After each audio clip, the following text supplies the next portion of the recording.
नमस्कार, माता Hinglaj TV news बातमीपत्रात आपलं स्वागत। सुरुवातीला जाणून घेऊया आजच्या ठळक घडामोडी।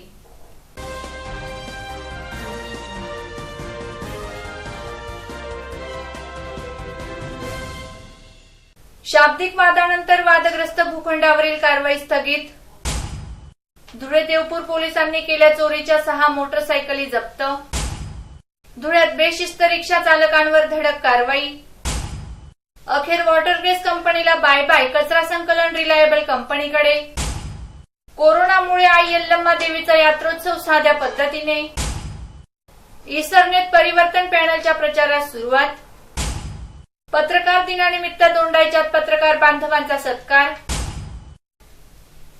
धुळे तालुक्यातील खंडलाय गावात ग्राम परिवर्तन पॅनलचा प्रचार झंझावात।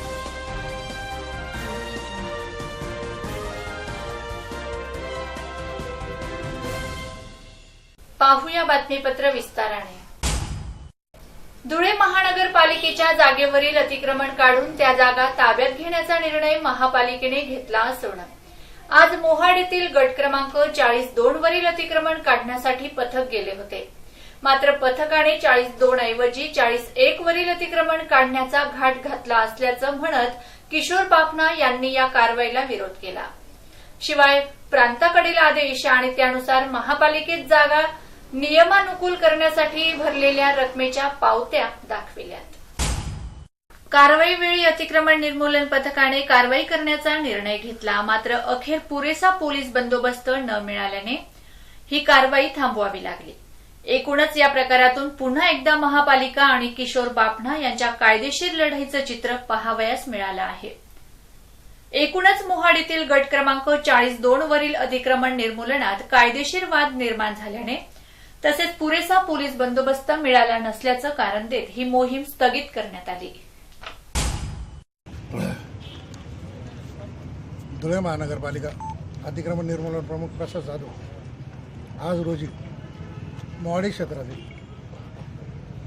श्री किशोर मोहनलाल बापना यांचा गट क्रमांक 42 वर केलेल्या बांधकामाबाबत अनधिकृत बांधकामाबाबत मनपा प्रशासनातर्फे महाराष्ट्र प्रादेशिक नगररचना अधिनियम 1966 कलम 52-53 नुसार यांना या अगोदरच नोटिसांची पूर्तता केली असून तसेच न्यायालयात श्री बापना यांनी 77/2010 व 138/2016 नुसार दावे दाखल केले होते। त्यानुसार 17/10/2016 व 9/7/2019 नुसार मेहरबान न्यायालय यांनी श्री बापना यांचे दावे फेटाळलेले असल्याने तसेच तक्रारदार यांच्या तक्रारीनुसार व मंजूर कार्यालयीन टिप्पणीनुसार महाशय आयुक्त साहेब यांनी सदर कामी अनधिकृत बांधकाम पाडण्याचे आदेश पारित केले। त्यानुसार कायदेशीर पोलीस विभागाला पत्र देऊन पोलीस प्रशासनाला रितसर पोलीस बंदोबस्त घेण्यात आलेला असून आज रोजी 40/2 या भूखंडावरील जागेवरील मिळकतदार श्री बापना यांनी केलेले अनधिकृत बांधकाम हे आज निष्कासित करण्यासाठी महानगरपालिका अतिक्रमण पथक व त्यासह पोलीस पथक हे उपस्थित असून उर्वरित पोलीस पथक येत आहे। त्या प्रतीक्षेत अतिक्रमण पथक थांबलेलं आहे व आज 100% कारवाई। 42 शासनाच्या कलम आणि 45 प्रमाणे येणे करून आणि जे अनधिकृत बांधकाम आहे ते नियमाकुल करण्याचा 2017चा जो GR आहे त्याप्रमाणे पैसे भरून दंडात्मक रक्कम भरून नियमाकुल केलेले असताना सुद्धा हे पालिकावाले बस राजकीय स्वार्थापोटी आणि प्रेशरपोटी इथं बांधकाम तोडायला आलेले। त्यांना सगळ्या ऑर्डरी दाखवल्या, त्यांना पैसे भरलेल्याचे चलन दाखवलेले, नियमाकुल केलेल्याची प्रांतसाहेबांची ऑर्डर दाखवली, तरी ते म्हणतात की बस आम्हाला आयुक्ताने सांगितले, आम्ही काही कोणाचं ऐकणार नाही, आम्हाला कारवाई करायची म्हणजे करायची। बरं, आता पालिका प्रशासनाने जर मग आता मी हायकोर्टात आज पिटिशन तिकडे दाखल केलेलंच आहे काय, त्याची कॉपी सुद्धा आता त्यांना देऊन देतो।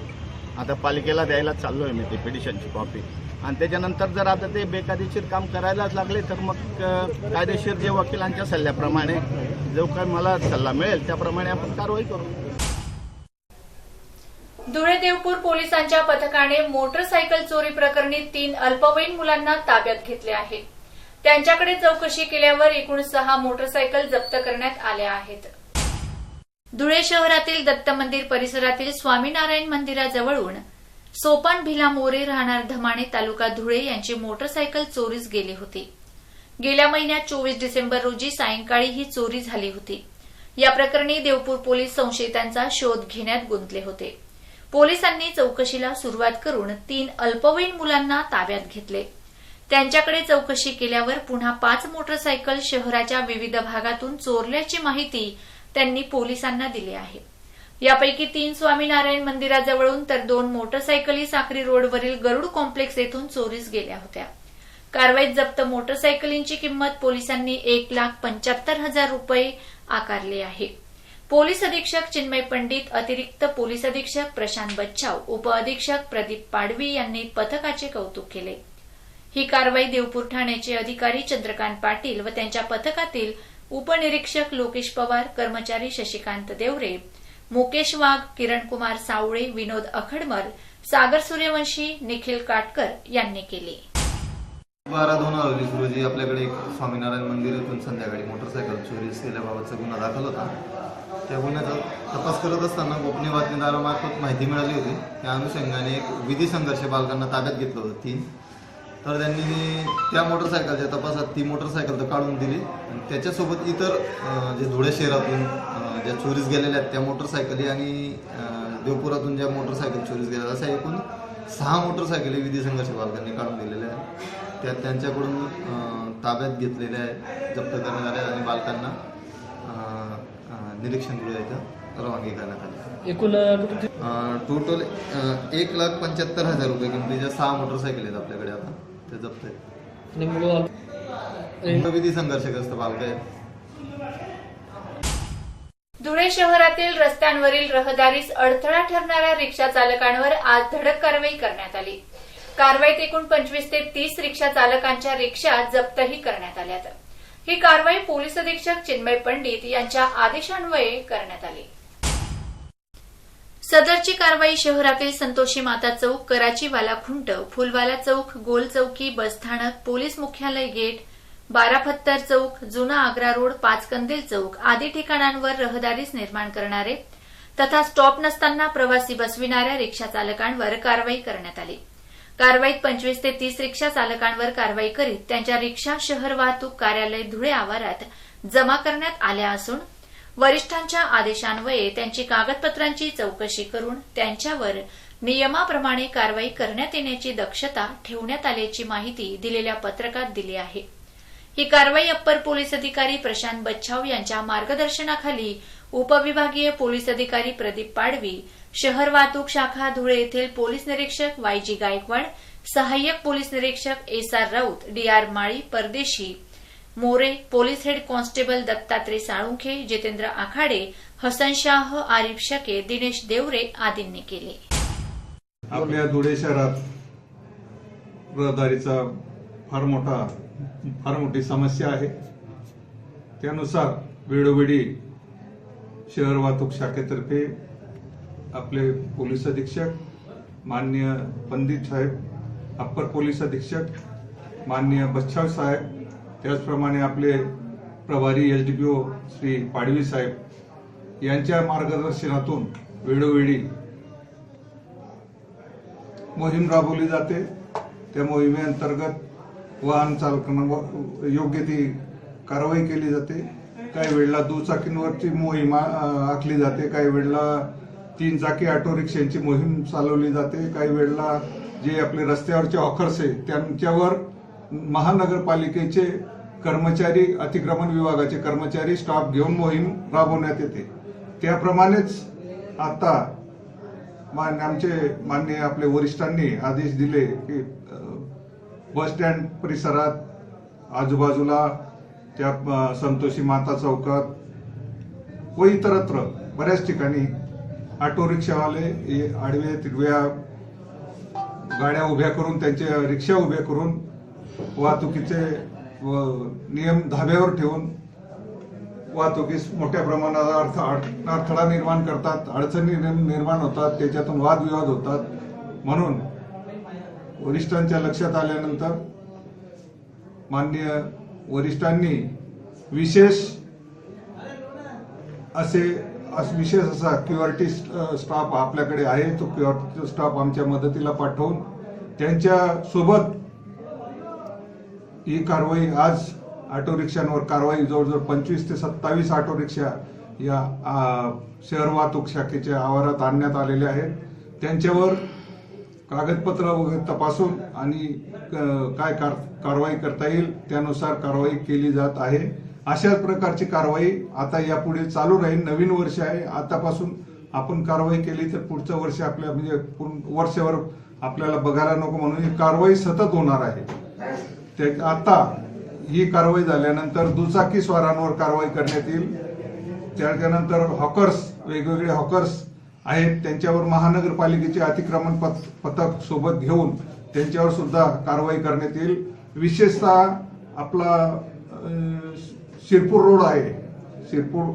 रोड आहे, त्यावर बरेचसे हॉकर्स, भाजीपाल्यावाले, पाचकंदील भागात हॉकर्स, भाजीपाल्यावाले हे रस्त्यावर आलेले असतात. पण त्याच्याकरता आम्हाला महानगरपालिकेच्या अतिक्रमण पथकाची गरज आहे. ते सोबत घेऊन त्यांच्यावरही दंडात्मक कारवाई आणि कठीणात कठीण कारवाई करण्यात येईल, जेणेकरून ते पुन्हा रोडवर येणार नाही, रस्त्यावर येणार नाहीत. त्यांनी त्यांचा व्यवसाय करावा, परंतु जनतेचे येण्या जाण्याची रहदारीचे नियम पाळून काही रहदारीला त्रास होणार नाही असे त्यांचे वाहन किंवा त्यांचे भाजीपाल्याचे दुकानं काय असतील ते थाटावेत व त्यांचा व्यवसाय सुरू करावा. आम्हाला त्यांच्यावरही कारवाई करण्यात येईल, योग्य तीच कारवाई होईल.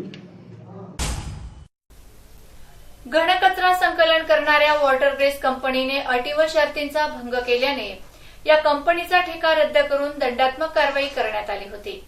डिसेंबर अखेर हा ठेका रद्द करण्यात आल्याने व कचरा संकलनासाठी नवीन निविदा प्रक्रिया राबविण्यास 2 महिन्यांचा कालावधी लागणार असल्याने तोपर्यंत पर्यायी व्यवस्था म्हणून महापालिकेने कचरा संकलनाचा तात्पुरता ठेका नागपूर येथील रिलायबल एजन्सीला दिला आहे. याबाबत निर्णय आज सकाळी महापालिकेच्या स्थायी समितीच्या सभेत घेण्यात आला. तथापि रिलायबल एजन्सीला देखील अटी व शर्तींचे पालन बंधनकारक राहणार असून नागरिकांच्या सोयीसाठी धुळे शहर व देवपूर अशा 2 ठिकाणी तक्रार निवारण कक्ष सुरू करण्याचे आदेशही सभापती सुनील बैसाणे यांनी यावेळी दिलेत. महापालिकेच्या सभागृहात आज सकाळी 11:30 वाजता स्थायी समितीची विशेष सभा झाली. अध्यक्षस्थानी सभापती सुनील बैसाणे होते. सभेला सहाय्यक उपायुक्त गणेश गिरी, उपायुक्त शांताराम गोसावी, प्रभाग नगर सचिव मनोज वाघ, सदस्य अमोल मासुळे, भारतीताई माळी, संतोष खताळ, युवराज पाटील, सुनील सोनार, विमलबाई पाटील आदी उपस्थित होते. कचरा व्यवस्थापनाच्या बाबतीमध्ये प्रशासनाच्या वतीने एक तातडीचा विषय होता आणि तो विषय असा होता की गेल्या 10 महिन्यापासून वॉटरग्रेस या एजन्सीच्या मार्फतीने घनकचरा व्यवस्थापनाच्या बाबत त्यांना निविदा त्यांनी भरली होती आणि त्या निविदाच्या माध्यमातून ते काम करत होते. परंतु अनेक नागरिक, नगरसेवक यांच्या अनेक तक्रारी आल्या. त्या व्यवस्थापनामध्ये सुधारणा त्यांची झाली नाही. त्यांना प्रशासनाने अनेक वेळा दंडात्मक कारवाई देखील केली. त्याच्यानंतरच्या मध्यंतरच्या काळामध्ये प्रशासनाच्या वतीने त्यांना काळ्या यादीत का टाकण्यात येऊ नये अशा पद्धतीचा सुद्धा विषय आला. त्याच्यानंतर सुद्धा आपण त्याला काय एक संधी देते, नैसर्गिक संधी दिली त्यांना की त्यामध्ये सुधारणा झाली पाहिजे. तरी देखील त्यांच्यात सुधारणा झाली नाही. त्याच्यामुळे त्यांनी स्वतःहून असमर्थता काम करण्यामध्ये दाखवल्यामुळे प्रशासनाच्या वतीने जो निविदाधारक ज्यावेळेस झाली होती, L1 वॉटरग्रेस होता आणि L2ला रिलायबल जी निविदाधारक दुसरी एजन्सी आहे साधारणतः वसई आणि पालघरची, त्यांनी याबाबतमध्ये भरली होती आणि कायद्याच्या सर्व बाबी तपासून L2ला आपण त्यामध्ये संधी प्रशासनाने दिली. ते देत असताना महानगरपालिकेवर कुठल्याही पद्धतीचा भार आर्थिक पडणार नाही. तो भार L1च्या जो अनामत रक्कम आहे त्या अनामत रक्कममधूनच वजा करून त्या बाबतीमध्ये प्रशासनाने निर्णय घ्यायचा आहे.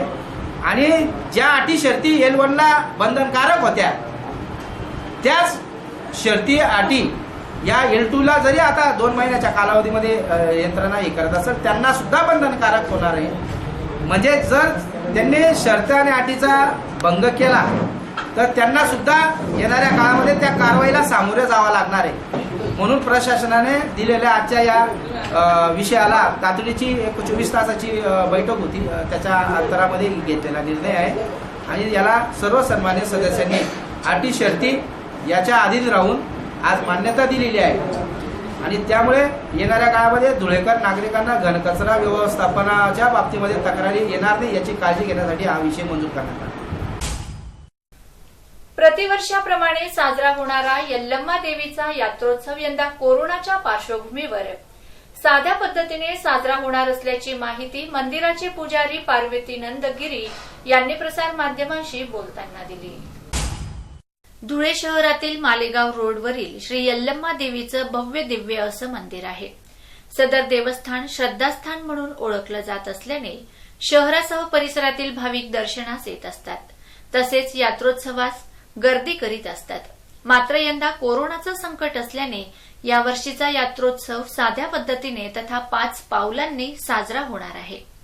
या पार्श्वभूमीवर भाविकांनीही गर्दी न करता तोंडास मास्क व सामाजिक अंतर ठेवून देवीचं दर्शन घ्यावं असंही आवाहन मंदिराचे पुजारी पार्वतीनंद गिरी यांनी केलं आहे.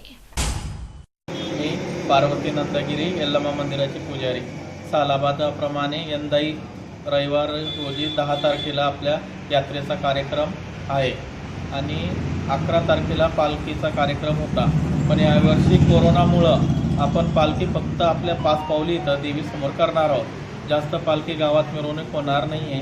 कोरोनामुळं आपल्याला जो त्रास होतोय त्याच्यामुळं आम्ही खेदव्य करतो आणि भाविकांनी गर्दी करू नये. आले तरी दर्शनाला मास्क वगैरे लावून यायचं आणि त्याच्यानंतर भाविकांनी जास्त गर्दी करू नये हीच नेमरे आव्हान आहे माझं.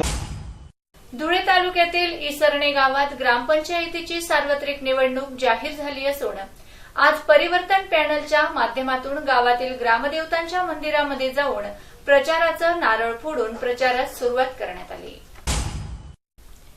धुळे तालुक्यातील इसरणे येथे 2021ची ग्रामपंचायतीची सार्वत्रिक निवडणूक पार पडत असून आज प्रचारास सुरुवात करण्यात आली.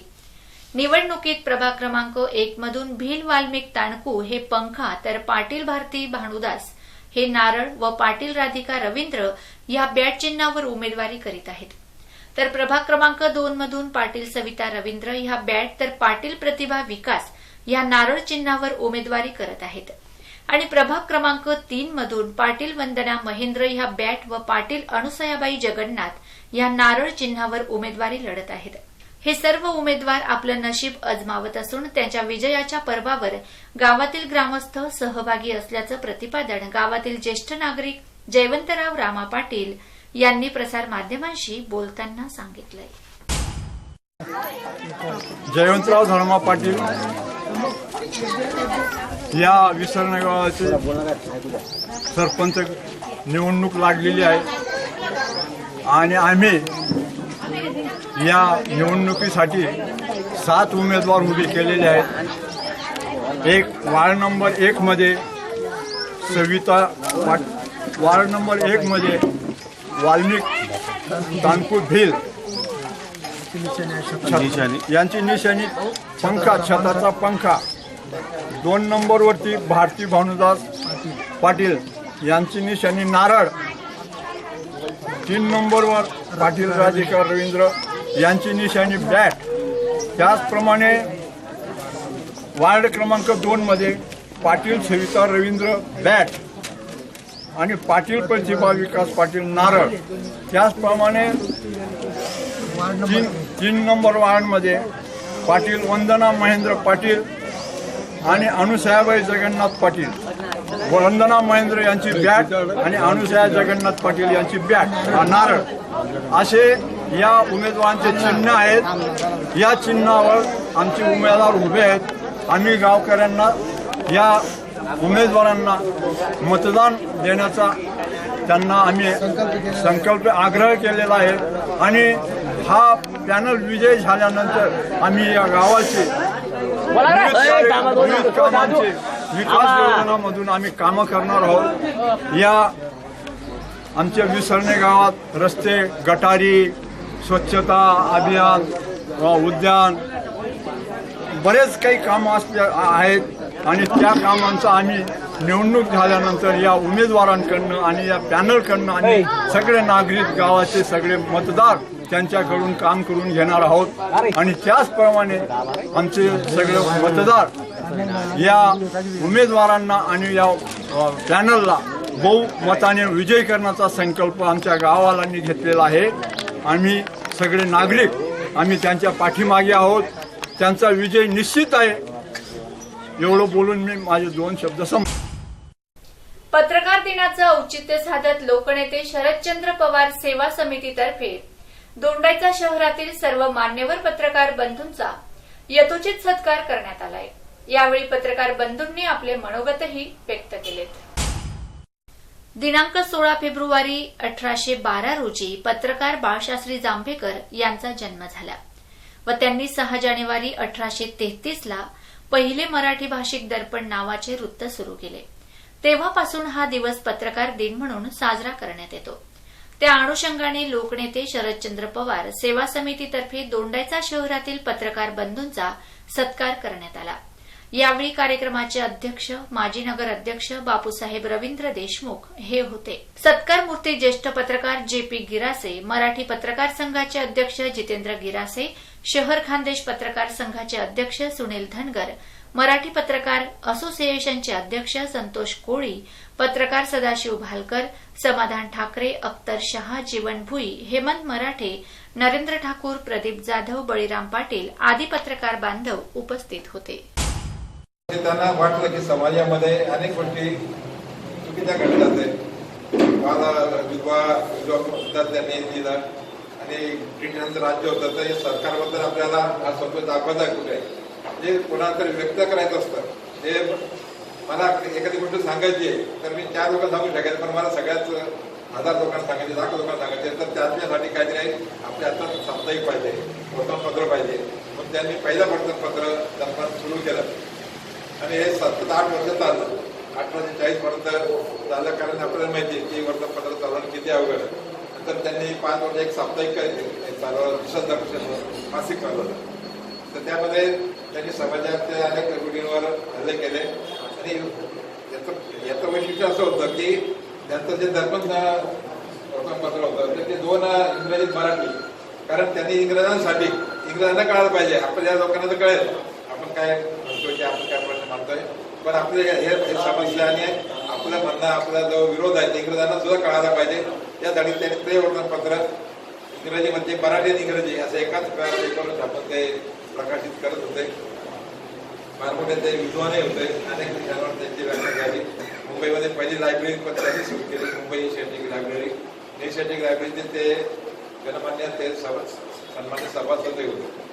तर अशा व्यक्तीने जे सुरू केलेलं कार्य आपल्याकडे होते आणि आपल्याला 3 मोठे नेते झाले, महात्मा गांधी असतील, बाबासाहेब आंबेडकर असतील, टिळक असतील, आचार्य असतील, की यांना काहीतरी लोकांपुढे सांगायचं होतं. म्हणून प्रत्येकाने या इतक्या मोठ्या लोकांनी वर्तमानपत्र काढून आपले विचार व्यक्त केले.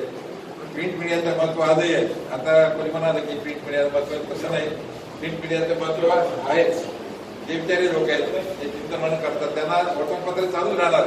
असं होणार नाही की सोशल मीडियाने आक्रमण केलं. सोशल मीडिया जसा उभं आहे तसा तो हळूहळू त्याची कदाचित आजकाल होणार नाही काही वर्ष तर ती पुढे कमी होऊ शकेल. पण हे देखील आहे. आज वर्तमानपत्र आज आपल्या हातात आलं ते आपण ठेवून देतो, आपली बातमी काढून ठेवतो आणि ते आपल्याला कधी पण कामात येते. तसं सोशल मीडियाचं याच्यात राहत नाही. आज आपण वाचतो आणि काही क्षणाने विसरून जातो. तर प्रिंट मीडियाला फार महत्वाचं त्याचं स्थान आहे. मी स्वतः पत्रकार नाही, परंतु पत्रकारांचा जवळचा आहे आणि नानासाहेबांनी जे लोकमानस साप्ताहिक चालवला तेही 7 वर्षात चाललं. त्यांचा मी पूर्ण लेआउट तयार करत होतो, प्रूफ रिडिंग मी पूर्ण करत होतो आणि त्याची मांडणी कशी असावी ते मी करत होतो. तर त्याच्यामुळे म्हणजे मी तुमच्या क्षेत्राचाच एक आहे जे अगदी ऍक्च्युअल पत्रकार नसलं तरी तुमच्या ज्या इतर गोष्टीमध्ये आहे त्याच्यामध्ये मी एक समजा घटक आहे. त्यामध्ये मलाही खूप शिकायला मिळालं आणि वर्तमानपत्र कसं असावं याचं एक ते लोकांना खरंच उत्तम उदाहरण आहे. एक सुद्धा जाहिरात नाही आणि नानांचा आग्रह एक महत्वाचा असायचा. पण 8 वर्ष झाले नानांना विचारलं तेव्हा आता मला जे सांगायचं संपलं मला आता लोकांनी पाळायचं नाही म्हणून त्यांनी सर्वांचं लक्ष लागून असलेल्या ग्रामपंचायत निवडणुकीची धामधूम जोरात सुरू झाली आहे. धुळे तालुक्यातील खंडलाय बुद्रुक येथेही ग्रामपंचायत निवडणूक सुरू झाल्याने आज ग्रामपरिवर्तन पॅनलतर्फे ढोल ताशांच्या गजरात ग्रामदेवतांना नारळ फोडून प्रचारास सुरुवात करण्यात आली. धुळे तालुक्यातील ग्रामपंचायत खंडलाय बुद्रुक येथील पंचवार्षिक सार्वत्रिक निवडणूक 2021 पार पडत असून सदर निवडणुकीत ग्रामपरिवर्तन पॅनलचे प्रमुख आबा पगारे यांच्या नेतृत्वात सदर गावाच्या विकासासाठी निवडणूक लढवली जात असून यात प्रभाग क्रमांक 1चे शामराव गंगाराम मोरे, एसटी राखीव, फुमाबाई पुंडलिक पाटील सर्वसाधारण स्त्री, प्रभाग क्रमांक 2चे श्रीराम शिवराम बागुल, मंगलबाई राजेंद्र माळी सर्वसाधारण स्त्री तसेच प्रभाग क्रमांक 3चे उमेदवार सखुबाई नारायण माळी स्त्री राखीव, बळीराम रूपचंद पगारे अनारक्षित, सीमा कैलास झालटे सर्वसाधारण स्त्री राखीव सदर उमेदवार हे ऑटो रिक्षा, नारळ, कपाट या चिन्हावर परिवर्तन पॅनल प्रमुख आबा पगारे यांच्या नेतृत्वात निवडणूक लढवत असून आज श्रीराम मंदिरापासून निवडणुकीचा प्रचार नारळ फोडून सुरुवात करण्यात आली. यावेळी ग्रामस्थांकडून मोठा प्रतिसाद आबा पगारे यांच्या ग्रामपरिवर्तन पॅनलला मिळत असून निश्चितच ग्रामपंचायत खंडलाय बुद्रुक येथील ग्रामपंचायतीवर आबा पगारे यांच्या नेतृत्वात झेंडा फडकेल असा विश्वास ग्रामस्थांना आहे. सदर यावेळी गावातील ज्येष्ठ नागरिक दिलीप खलाणे, शालिग्राम बागुल, सीताराम बागुल, पुंजाराम एंडाईत, मोहन निकम, सीताराम माळी, सोजाबाई कोळी, अर्जुन कोळी, गोरख कोळी, जितू कोळी, नामदेव माळी, प्रधान माळी, प्रशांत माळी, दादा कोळी, आबा पगारे आदी सर्व ग्रामस्थ तसेच युवक, तरुण वर्ग या ठिकाणी प्रचार करतेवेळी उपस्थित होते. मी ग्राम परिवर्तन पॅनल तयार करून मी गावाच्या सर्वांगीण विकासासाठी प्रयत्न करणार असून तरी ग्राम परिवर्तन पॅनल अंतर्गत आम्ही संपूर्ण उमेदवार आज लोकांच्या साक्षीने प्रचाराचा नारळ शुभारंभ म्हणून प्रचार नारळ फोडून प्रत्येक घरोघरी जाऊन लोकांच्या शुभेच्छा घेऊन व आशीर्वाद घेऊन आज प्रचाराचा शुभारंभ केला आहे. तर यापुढे जनतेने मला आशीर्वादरूपी किंवा प्रसादरूपी एक मतदानाच्या स्वरूपात त्यांनी मला पावती द्यावी व मी त्यांना एक कामाचं नियोजन करून तरुण वर्गासाठी व तसेच शेतकऱ्यांसाठी, महिला उमेदवारांसाठी किंवा महिला भगिनींसाठी मी यापुढे कायमस्वरूपी कार्यान्वित असणार असून त्यामुळे मला गावातील सगळ्या तरुणांनी व महिला बंधू भगिनींनी मला यापुढे मदत करावी ही मी सदिच्छा व्यक्त करतोय. एवढं बोलून मी माझं सण उत्सवांबरोबर धुळ्यातील शांतता सुव्यवस्था अबाधित राखण्यात धुळे पोलिसांना यश जरी आलं असलं तरी धुळ्यात रात्री काय दिवसा गणिक उघड होत असलेल्या चोरीचं चित्र त्याचं काय. त्यामुळे या होणाऱ्या चोरींचा पर्दाफाश करून सक्रिय टोळीला गजाआड करावे अशी मागणी धुळेकरांमधून होत आहे. धुळ्यात दिवसेंदिवस चोरीच्या घटना घडत असल्यामुळे नागरिकांना बाहेरगावी जाणे काय तर गल्ली तथा कॉलनीत फिरायला जाण्यासाठी 4 वेळा विचार करावा लागत आहे. एवढी दहशत सध्या चोरट्यांनी निर्माण केली आहे. सध्या तर धुळे शहराच्या 4ही बाजूंना चोरटे सक्रिय झाल्याने दिवसाही चोरी झाल्याचं उघड होत आहे. पोलिसांच्या भरोशावर असणाऱ्या नागरिकांच्या घरी चोरी होत असल्याने नागरिकांमध्ये पोलिसांबद्दल नाराजी व्यक्त होत आहे. कारण धुळ्यातील संबाप्पा कॉलनीतील चोरीला रात्र उलटत नाही तेवढ्यात देवपुरातील आरती कॉलनीत चोरी झाल्याचं समोर आलं आहे. येथील रहिवासी जगदीश भावसार यांच्या घरी रात्री चोरी झाल्याने चोरट्यांनी 1 ते 1.5 लाख रुपये लंपास केल्याचं भावसार यांच्याकडून सांगण्यात आलं आहे. भावसार कुटुंब हे सामान्य परिस्थितीतील असून हाताचे 2 हात करून ही जमापुंजी त्यांनी केली होती. मात्र येथेही चोरट्यांनी हातसफाई करून भावसार कुटुंबाला आर्थिक परिस्थितीला सामोरे जाण्यास भाग पाडले आहे. त्यामुळे पोलीस प्रशासनाने त्वरित अशा संतीसाधू चोरट्यांचा बंदोबस्त करून भावसार कुटुंबाबरोबर आदी सर्वसामान्यांना न्याय द्यावा अशी मागणी करण्यात आली आहे. शेवटी पुन्हा एक नजर आजच्या ठळक घडामोडींवर. शाब्दिक वादानंतर वादग्रस्त भूखंडावरील कारवाई स्थगित. धुळे देवपूर पोलिसांनी केल्या चोरीच्या 6 मोटरसायकली जप्त. धुळ्यात बेशिस्त रिक्षा चालकांवर धडक कारवाई. अखेर वॉटरग्रेस कंपनीला बाय बाय, कचरा संकलन रिलायबल कंपनीकडे. कोरोनामुळे आई यल्लम्मा देवीचा यात्रोत्सव साध्या पद्धतीने. ईसरनेत परिवर्तन पॅनलच्या प्रचारास सुरुवात. पत्रकार दिनानिमित्त दोंडाईच्यात पत्रकार बांधवांचा सत्कार. धुळे तालुक्यातील खंडलाय गावात ग्राम परिवर्तन पॅनलचा प्रचार झंझावात.